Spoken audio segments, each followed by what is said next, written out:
With me today, I've got Frank Cespedes, and we're going to be talking about his book, Sales Management That Works: How to Sell in a World That Never Stops Changing.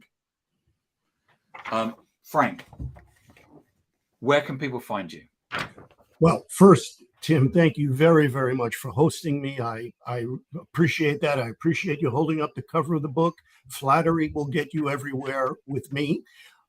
People can find me in, the usual places: LinkedIn, email. I do have a website, frankcespedes.com, although I confess I haven't been there probably in about 2 years. But all of those are places where I can be found.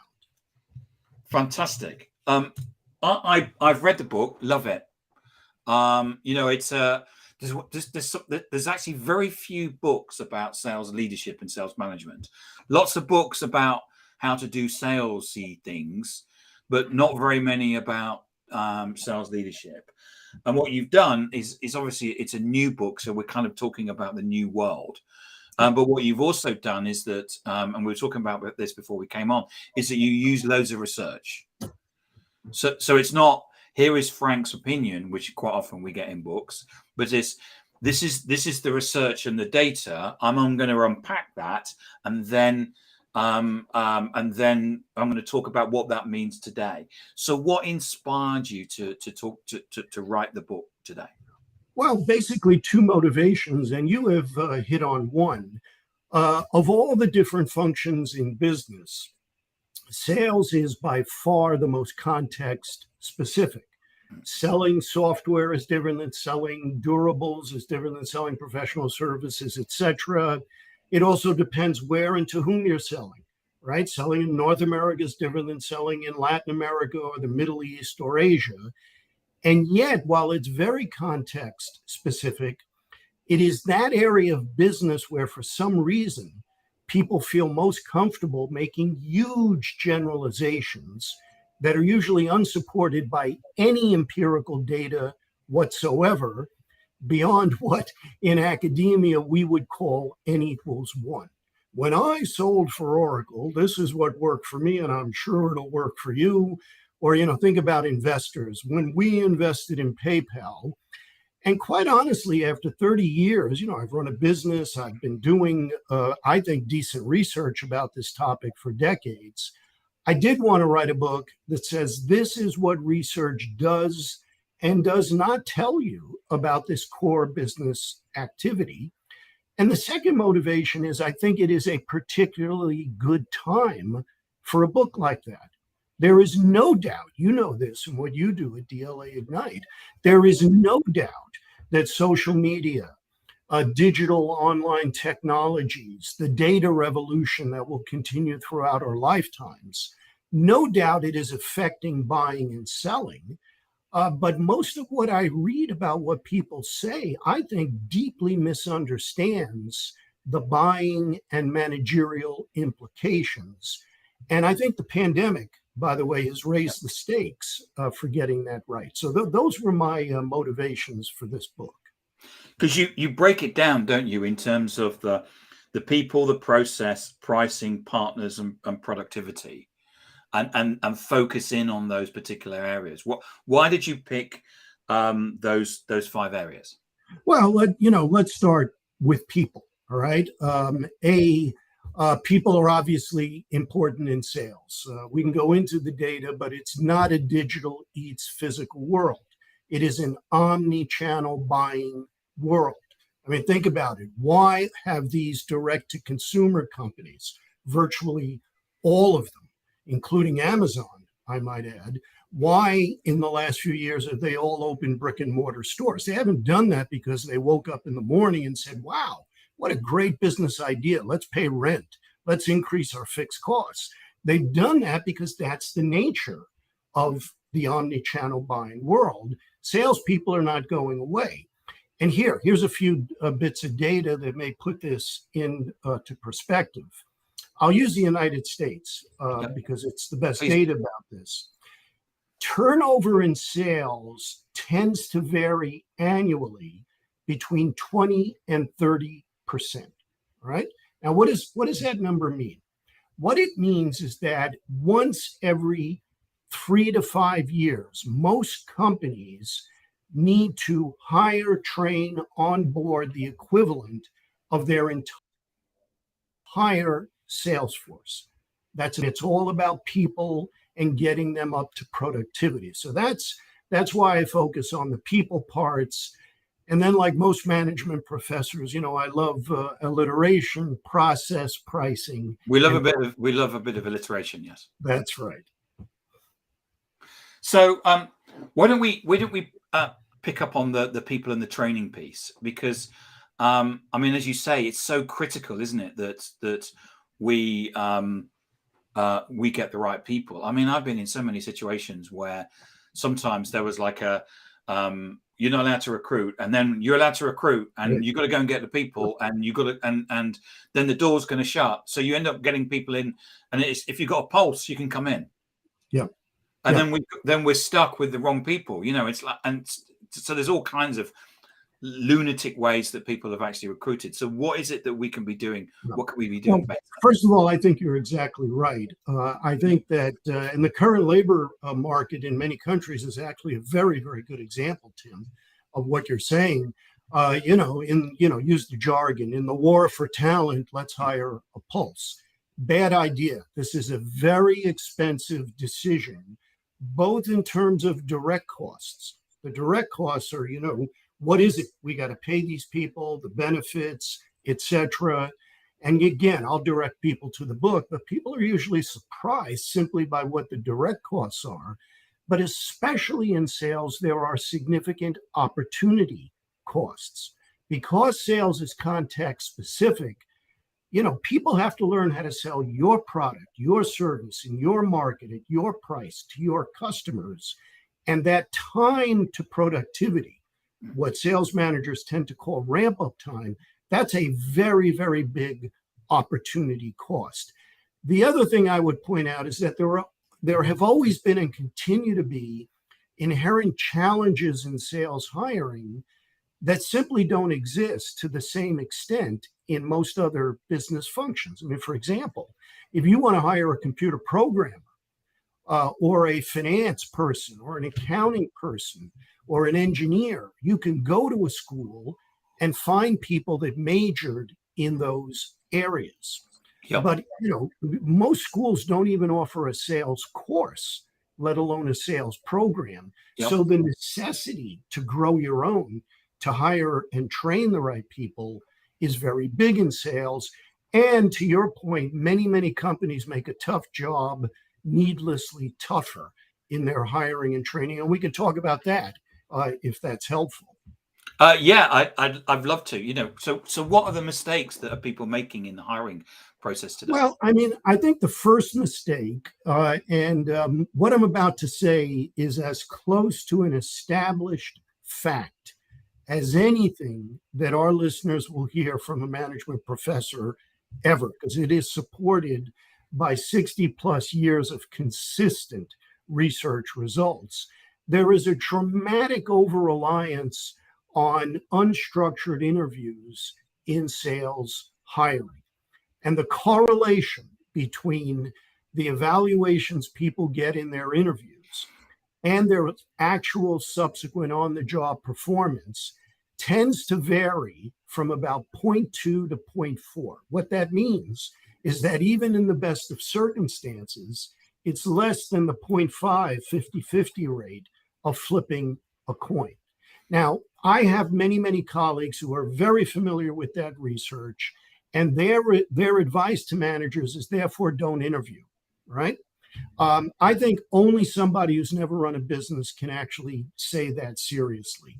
Of course you interview.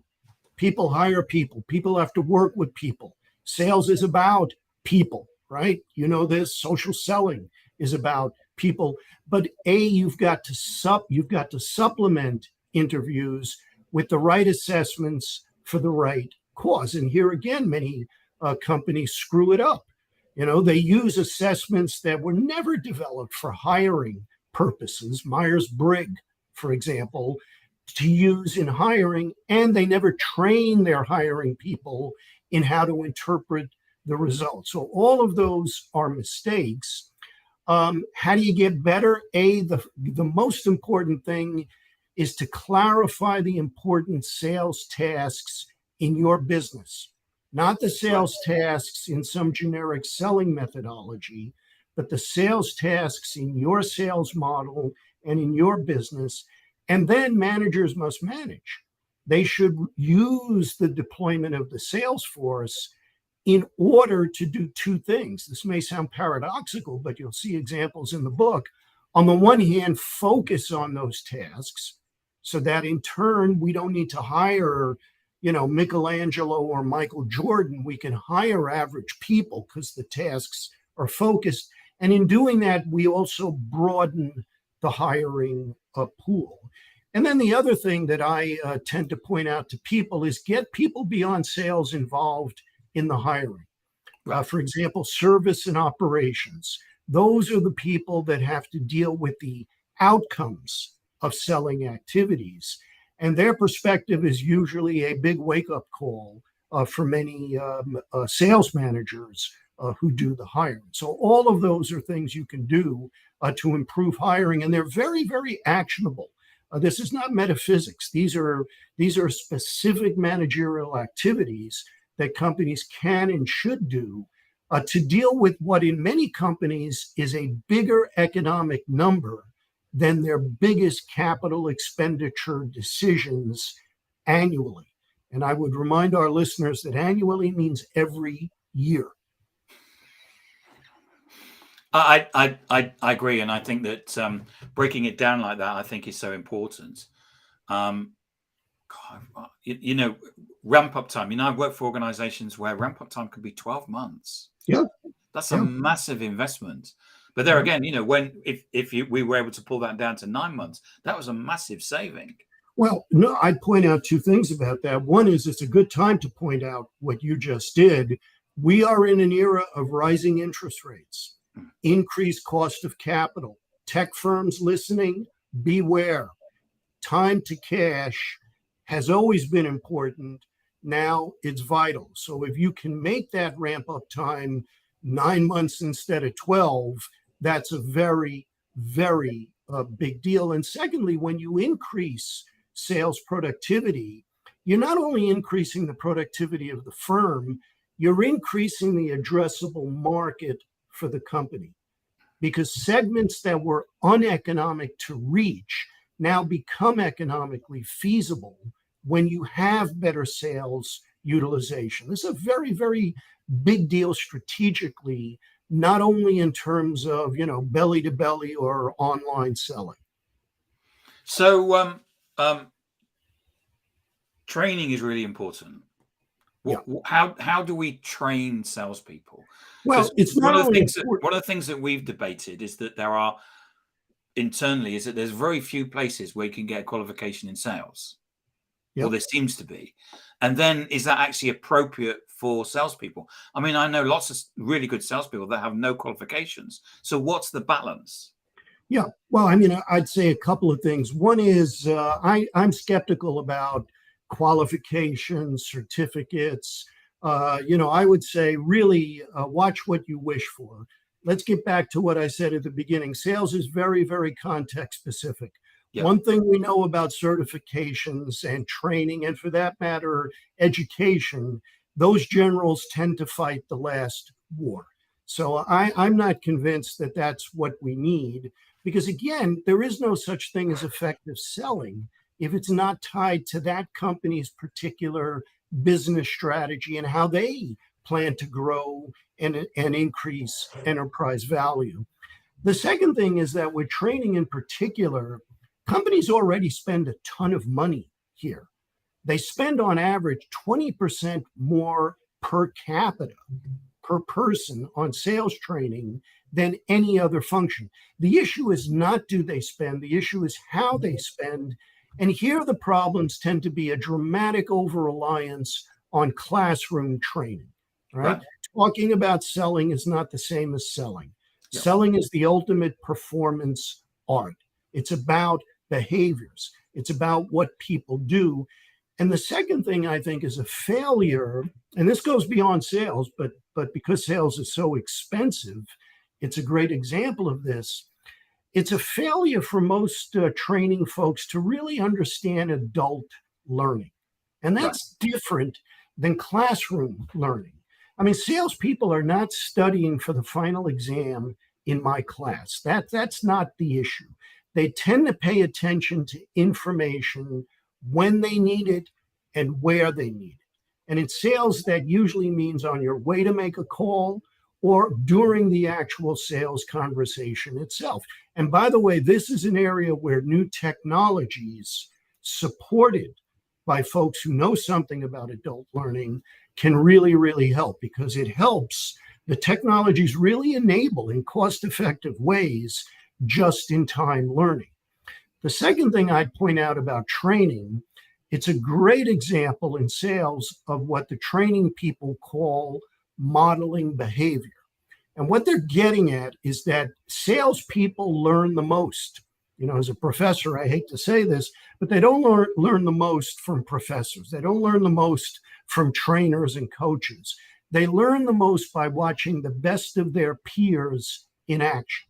Right. You know, the way you dealt with that price objection, that was clever. The way you framed the value to that customer, I'm going to do that. And again, these are areas where training can help disseminate that good practice.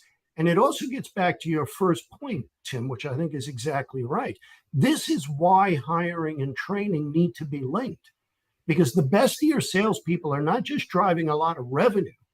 Because of modeling behavior, they're having an impact on others in the sales force. So it's really worth spending a lot of time and attention to these areas. Yeah, I think that I mean, I agree with you. It's sitting in a classroom is interesting, but it's actually getting out there and trying the things in the real world. And I know that most sales training nowadays will have some sort of thing that they'll interwoven in, there'll be some sort of sale that you'll be working on or something like that. But it's really about going back and actually trying it in the real world. You know, what did Klaus von, what's his name, the German general said, which Mike Tyson said, changed to, nothing changes, you have a great strategy, you get punched in the mouth. Right, that was Tyson. And Klaus said, everybody has a plan. Everyone has a great strategy until first engagement with the enemy. Yeah, and that is true. The only exception, of course, are my executive courses. Then you want to be in the class. Of course. So, in the last couple of minutes, how can we make sure that sales tasks basically integrate into any organization's growth strategy? Yeah, well, again, the first thing is to recognize the importance that they do need to integrate. When I say this, after I say it, I think the response of most people tends to be, duh, of course, that's obvious. But it's astounding how many well-educated, smart people forget this. Again, there's no such thing as effective selling if it's not tied to your business strategy and how your company is going to increase its enterprise value. May be good for the salesperson, may be good for their compensation. Yep. But as someone who sits on boards and works with investors, it is not good for those people. So what does that mean? A, understand the tasks inherent in your strategy. And again, this varies. It varies. Think about software. It varies dramatically whether your sales model is a so-called SaaS, software as a service subscription model, or an enterprise sales model. Very, very different tasks, right? SaaS is all about land and expand. Enterprise sales, very different. It's got that 6, 9, 12, 15-month selling cycle where false positives can kill you. Different issue. Selling capital goods versus selling professional services, where usually the salesperson is actually part of the product, is different. That's the responsibility of the company to understand its sales tasks, how it links to strategy, and then follow the good advice that we've been giving folks about hiring, about training, about performance management. And again, I don't have any simple, all right, 1, 2, 3 listicle to do that. That's why we pay managers the big bucks, as they say. That's their job. One of the problems that many companies have, and you'll see the documentation in the book. The reality, if you look at big companies around the world, Tim, is that fewer people than ever before have made it to the top, to the C-suite, without prolonged prior experience in customer-facing functions like marketing and sales. And the reason that's an issue is that whatever else the C-suite gets paid for, it gets paid to help formulate and implement a strategy that's relevant for the market as it works today, not yesterday. And that basic task is a bigger and bigger challenge for many executive groups. Yeah, I've worked for organizations where you just would not have got on in the organization unless you've done some commercial role or other. Andrew says the point, one thing any training lacks is the experience and personal knowledge of the company's top sellers and how they approach each customer. And I think, capturating what success looks like in that organization, I think is really important. Yeah, no, I think Andrew's right. And, that doesn't happen naturally. It has to be managed because, every minute that top seller spends coaching someone else is a minute they're not spending prospecting or selling. So again, managers must manage, especially in sales. It's not like we just sit back and 100 flowers bloom. That's not exactly the way companies work. And of course, I've seen a lot of sales management is basically managing a spreadsheet, which is, what we're going to sell, who to, and when we're going to sell it, and that's what they do. I agree, but I think it's important to recognize why they do that. This is why change is especially difficult in sales and marketing. Sales and marketing people, as you know, Tim, they always talk hip, they talk cool, we welcome change, but they're among the most high inertia people in business. And the reason is systematic.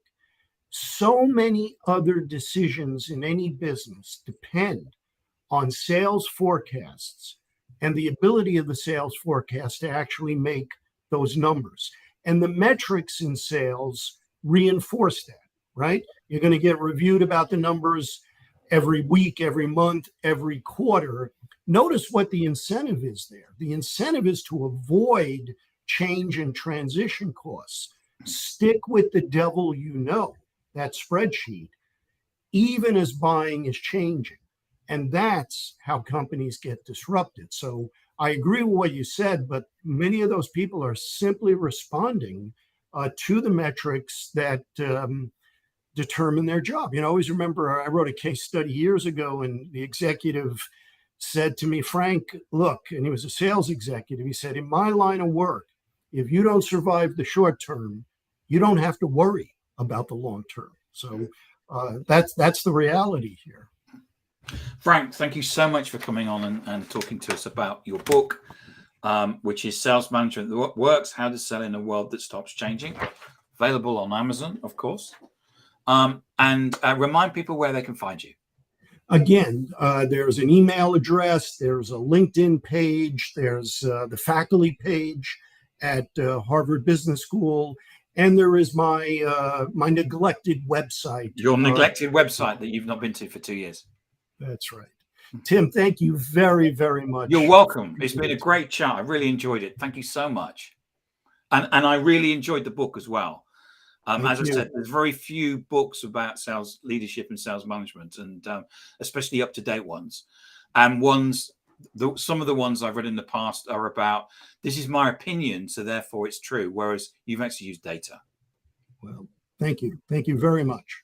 Thanks, Frank. Thank you so much for coming on today.